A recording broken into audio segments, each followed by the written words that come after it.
क्या आप मुझे यहाँ तक छोड़ देंगे?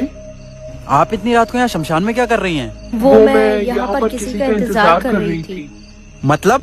वो सब आप छोड़ो, आप मुझे बता दो, आप मुझे आगे तक छोड़ दोगे या नहीं? हाँ हाँ ठीक है। वैसे आपने बताया नहीं, आप यहाँ शमशान में क्या कर रहे थे? इंतजार। मगर किसका? मेरे पति का।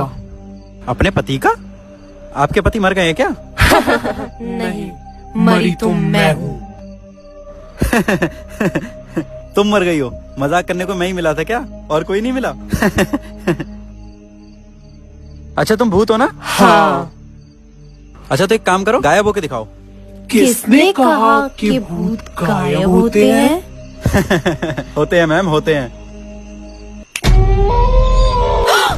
मंगल भवानया मंगल